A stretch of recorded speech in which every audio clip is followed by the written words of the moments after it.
തിരുവനന്തപുരം നിംസ് മെഡിസിറ്റിയിലെ consultant nephrologist doctor Manju Thampi. Doctor, ഇപ്പൊ ഇത്തരത്തിലുള്ള ഒരു സംഭവ ലക്ഷണങ്ങളൊക്കെ കാണുമ്പോൾ മാത്രമാണോ നമ്മൾ ഈ പറയുന്ന ആശുപത്രിയിലേക്ക് അല്ലെങ്കിൽ ഡോക്ടറെ സമീപിക്കേണ്ടത്? തീർച്ചയായിട്ടും അല്ല. ഒരുപാട് നാളുകളായി ഷുഗർ ഉള്ളവര്, അല്ലെങ്കിൽ BP ഉള്ളവര്, അതും അല്ലെങ്കിൽ പാരമ്പര്യമായി വൃക്കരോഗങ്ങൾ ഉള്ളവര്, ഇങ്ങനെയുള്ളവരെല്ലാം വർഷത്തിലൊരിക്കലെങ്കിലും വൃക്കകളുടെ ചെക്കപ്പ് ചെയ്യേണ്ടതാണ്. അതിന് ഒരു വൃക്കരോഗ വിദഗ്ധന്റെ അടുത്ത് തന്നെ പോകണം എന്നില്ല. നമ്മുടെ അടുത്തുള്ള ഒരു ഡോക്ടറെ, ഒരു ഫിസിഷ്യനെ കണ്ടാലും മതി. കാരണം വൃക്കരോഗത്തിന്റെ ചെക്കപ്പുകൾ, ടെസ്റ്റുകൾ ഇപ്പം മിക്കവാറും എല്ലാ സ്ഥലങ്ങളിലും, ഈവൻ ഗ്രാമങ്ങളിൽ പോലും ഇപ്പം ടെസ്റ്റുകൾ സുലഭമായി കിട്ടുന്നുണ്ട്. അപ്പൊ നമുക്കത് ചെയ്യുന്നതിന് വലിയ ബുദ്ധിമുട്ടുകളില്ല. അങ്ങനെ ചെക്കപ്പ് ചെയ്തിട്ട് അതിൽ കുഴപ്പമുണ്ടെന്ന് കണ്ടുപിടിക്കുകയാണെങ്കിൽ മാത്രം ഒരു വൃക്കരോഗ വിദഗ്ധനെ കാണുന്നതായിരിക്കും നല്ലത്. ഇപ്പൊ എല്ലാവർക്കും വളരെ ഈസി ആയിട്ട്, വളരെ സുഗമമായിട്ട് ഒരു നെഫ്രോളജിസ്റ്റിനെ കാണാൻ പറ്റണം എന്നില്ലല്ലോ. ഹലോ സാർ, ഞാൻ എന്റെ ഭർത്താവിന് വേണ്ടി ഇപ്പൊ അൾസറിന്റെ അസുഖമുള്ള ആളാണ്. അങ്ങനെ വയറിലൊരു സ്കാൻ ചെയ്തപ്പോഴേ അദ്ദേഹത്തിന് 50 പോയിന്റ് 2 കിഡ്നിയും കംപ്ലൈന്റ് ആണെന്ന് പറഞ്ഞു. അപ്പൊ ആ ഡോക്ടർ പറഞ്ഞത് പ്രത്യേകിച്ചും മരുന്നൊന്നും കഴിക്കേണ്ട, മതി കുറച്ച് കൂടുതൽ കഴിച്ചുകൊണ്ടിരുന്നാൽ മതിയെന്ന് പറഞ്ഞു. അപ്പോഴേ അത് എന്നിട്ട് നമുക്കൊരു ടെൻഷൻ സാറേ, പ്രത്യേകിച്ച് ഇതിന് വല്ല മരുന്നും ഉണ്ടോ, അതിന് ഇനി നല്ല ചികിത്സ ഉണ്ടോ? കൂടാതെ ഞങ്ങൾ ഗോകുലത്തിൽ പോയൊരു ഡോക്ടറെയും കണ്ടിരുന്നു, കിഡ്നിയുടെ പേര് ഓർമ്മയില്ല ഡോക്ടർ. അദ്ദേഹം പറഞ്ഞത് ഇങ്ങനെയാണ്, പിന്നെ വെള്ളവും കൂടുതലൊക്കെ കുടിച്ച് മധുരമൊക്കെ കുറച്ച് കട്ടിയുള്ള മാംസാഹാരങ്ങളും ഉപ്പൊക്കെ കുറച്ചാൽ മതിയെന്ന് പറഞ്ഞു. മരുന്നൊന്നും തന്നില്ല. എന്നാലും അദ്ദേഹത്തിന് ഒരു ടെൻഷൻ എനിക്കും ഉണ്ട് സാറേ. അതിന് ഇനി എന്തെങ്കിലും പ്രത്യേകം മരുന്ന് കഴിച്ചോണ്ടിരിക്കണോ അറിയാനാണ് വിളിച്ചത്. എന്തായാലും ജമീല വിളിച്ചത് നന്നായി. കാരണം ഇത് വളരെ വളരെ റെലവെന്റ് ആയിട്ടുള്ള ഒരു കാര്യമാണ്. ഷുഗർ ഉള്ള ഒരാളാണ് സ്കാൻ ചെയ്തപ്പോഴത്തേക്കും കിഡ്നിയിലെ ഡാമേജ് ഉണ്ടെന്ന് കണ്ടുപിടിച്ചു എന്നാണ് പറഞ്ഞത്. അപ്പൊ ഇതിനകത്ത് വളരെ പ്രധാനമായി നമ്മൾ എല്ലാവരും അറിഞ്ഞിരിക്കേണ്ട ഒരു കാര്യം, സ്കാൻ വഴി കിഡ്നിയുടെ അസുഖം കണ്ടുപിടിക്കാൻ ബുദ്ധിമുട്ടാണ്. സ്കാനില് സിസ്റ്റോ അങ്ങനെ എന്തെങ്കിലും ഉണ്ടെങ്കിൽ, അല്ലെങ്കിൽ പ്രോസ്റ്റേറ്റ് വലുതാണോ, അങ്ങനെയുള്ള കാര്യങ്ങൾക്കാണ് സ്കാൻ ചെയ്യുന്നത്. അല്ലെങ്കിൽ കിഡ്നിക്കകത്ത് ഇൻഫെക്ഷൻ ഉണ്ടോ, ഇതൊക്കെ കണ്ടുപിടിക്കാനാണ് കൂടുതലും സ്കാൻ ചെയ്യുന്നത്. പഴുപ്പ് കെട്ടിക്കിടക്കുന്നുണ്ടോ, അതെല്ലാം കണ്ടുപിടിക്കും. കല്ലിനും സ്കാൻ ചെയ്യേണ്ട ആവശ്യമുണ്ട്. പക്ഷെ കിഡ്നിയുടെ പ്രവർത്തനം എങ്ങനെ ഇരിക്കുന്നു എന്നറിയുന്നത് കൂടുതലും ബ്ലഡ് ടെസ്റ്റുകൾ ചെയ്തിട്ടാണ്. അപ്പൊ ആദ്യത്തെ ലക്ഷണം ഷുഗർ കിഡ്നിയെ ബാധിക്കുന്നത് യൂറിൻ ടെസ്റ്റ് ചെയ്യുമ്പോൾ അതിനകത്ത് പ്രോട്ടീന്റെ അളവ് ക്രമാതീതമായി കൂടുമ്പോഴാണ് ആദ്യമായി നമ്മൾ കിഡ്നിയുടെ അസുഖം ഉണ്ടെന്ന് മനസ്സിലാക്കേണ്ടത്. അടുത്ത സ്റ്റേജിലാണ് ബ്ലഡിനകത്തെ വേസ്റ്റിന്റെ അളവ് കൂടി വരുന്നത്. ബ്ലഡിനകത്ത് ചെക്ക് ചെയ്യേണ്ട പ്രധാനപ്പെട്ട 2 വേസ്റ്റ് ആണ് യൂറിയ, അതും ക്രിയാറ്റിനിൻ.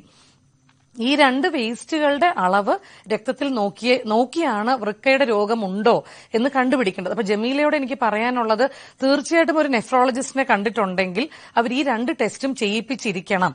അതിനകത്ത് എന്തെങ്കിലും കുഴപ്പം, അത് ഇപ്പൊ നോർമലി ഇപ്പം സാധാരണ ഒരാൾക്ക് പോലും ഒരു ടെസ്റ്റ് നോർമൽ ആണോ എന്ന് അറിയാനായിട്ട് ഡോക്ടറുടെ അടുത്ത് പോകേണ്ട ആവശ്യമില്ല.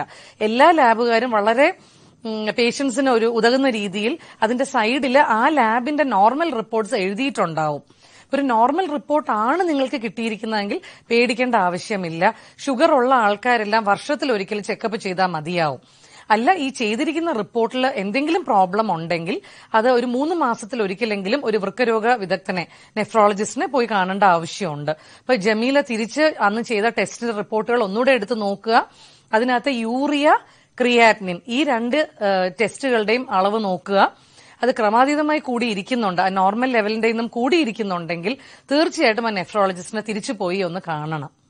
ഡോക്ടർ, പലപ്പോഴും ഈ പറയുന്ന കിഡ്നി എന്ന് പറയുന്നൊരു അതിന് അസുഖം അല്ലെങ്കിൽ ഇത്രയും പ്രശ്നമുണ്ടെന്ന് അറിയുന്നത് തുടക്കത്തിൽ ആർക്കും മനസ്സാവാറില്ല. ചില വേറെന്തെങ്കിലും കാരണമായി ബന്ധപ്പെട്ട ആശുപത്രി ചെല്ലുമ്പോഴായിരിക്കും ഇത് അറിയുന്നത്. എന്തൊക്കെയാണ് ഡോക്ടർ പ്രധാനമായിട്ടുള്ള ഈ കിഡ്നി രോഗങ്ങൾ? എന്തുകൊണ്ടാണ് ഈ കിഡ്നി രോഗങ്ങൾ ഉണ്ടാവാനുള്ള കാരണങ്ങൾ? ഏറ്റവും കൂടുതൽ കിഡ്നി രോഗങ്ങൾ വരുന്നത് നമുക്കെല്ലാം അറിയാവുന്ന പോലെ പ്രമേഹം കാരണം തന്നെയാണ്. നമ്മുടെ രാജ്യത്ത് മാത്രമല്ല, പാശ്ചാത്യ രാജ്യങ്ങളിൽ പോലും ഏറ്റവും കൂടുതൽ കിഡ്നി രോഗങ്ങൾ പ്രമേഹത്തിന്റെ റിലേറ്റഡ് ആയിട്ടുള്ള അസുഖങ്ങളാണ്.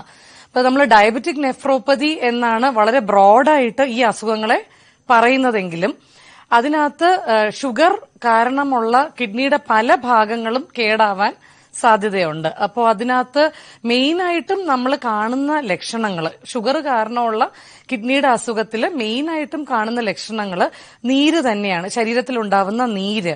അപ്പൊ നമ്മളെപ്പോഴും ഒരു നീരെന്ന് പറയുന്നത് വെള്ളമാണ്, ജലാംശമാണ് ശരീരത്തിൽ കൂടുന്നത്. അപ്പം ജലം എപ്പോഴും ലോസ് ഓഫ് ഗ്രാവിറ്റി, ഗുരുത്വാകർഷണത്തിന്റെ നിയമങ്ങൾ എപ്പോഴും ഫോളോ ചെയ്യും. നമ്മൾ എപ്പോഴാണോ അപ്രൈറ്റ് ആയിട്ട്, അതായത് എഴുന്നേറ്റിരിക്കുന്നത് അല്ലെങ്കിൽ നിൽക്കുന്നത്, ഈ ജലം കൂടുതലും പാദങ്ങളിലും കാലുകളിലും വന്ന് ആ ഭാഗങ്ങളിലാണ് നീരായിട്ട് കാണുന്നത്. അതേസമയം നമ്മൾ രാത്രിയിൽ കിടന്നുറങ്ങിയിട്ട് രാവിലെ എഴുന്നേൽക്കുമ്പോൾ നമ്മളൊരു ബോട്ടിൽ, പകുതി നിറച്ച ഒരു ബോട്ടില് നമ്മൾ ചരിച്ചു വെക്കുന്ന പോലെ അതിന്റെ മേളിലേക്ക് വെള്ളം കയറുന്ന പോലെ നമ്മൾ ഇങ്ങനെയുള്ള പേഷ്യൻസ് രാവിലെ എഴുന്നേൽക്കുമ്പോൾ കണ്ണിന്റെ ചുറ്റിലും മുഖത്തും നല്ല നീരായിട്ട് കാണാൻ സാധ്യതയുണ്ട്. ഇത് ഒരു ലക്ഷണം ആണ്. മറ്റൊരു ലക്ഷണമാണ് മൂത്രമൊഴിക്കുമ്പോൾ അത് പതഞ്ഞ് വരിക എന്നുള്ളത്. ഇപ്പൊ ഒരുപാട് ഷോകളിലായാലും നമ്മൾ എഴുതുന്ന ലേഖനങ്ങളിലായാലും മൂത്രം പതഞ്ഞു വരുന്നു എന്നുള്ളത് ഒരുപാട് പേരെ ഭയപ്പെടുത്തുന്ന ഒരു ലക്ഷണമാണ്. അപ്പൊ അത് മിക്കവാറും പുരുഷന്മാരാണെങ്കിൽ നമ്മൾ നിന്ന് ടോയ്ലറ്റിനകത്തേക്ക് മൂത്രം ഒഴിക്കുമ്പോൾ നോർമലി തന്നെ അതൊന്ന് പതഞ്ഞ് വരാൻ, പത പോലെ കാണാനുള്ള സാധ്യതയുണ്ട്. നമ്മൾ ഈ പത കുറച്ച് സമയം പേഴ്സിസ്റ്റ് ചെയ്യുകയാണെങ്കിൽ, അതായത് ആ പത പൊട്ടി പോവാതെ പതഞ്ഞ് തന്നെ അവിടെ നിൽക്കുകയാണെങ്കിലാണ് വൃക്കരോഗത്തിന്റെ ഒരു ലക്ഷണമായി കണക്കാക്കേണ്ടത്. ഈ മൂത്രം പതയാനുള്ള മെയിൻ കാരണം എന്ന് പറയുന്നത് മൂത്രത്തിലുള്ള പ്രോട്ടീനാണ്. അപ്പൊ നമ്മൾ പല വൃക്കരോഗങ്ങളിലും മൂത്രത്തിൽ പ്രോട്ടീൻ ഉണ്ടാവണം എന്നില്ല.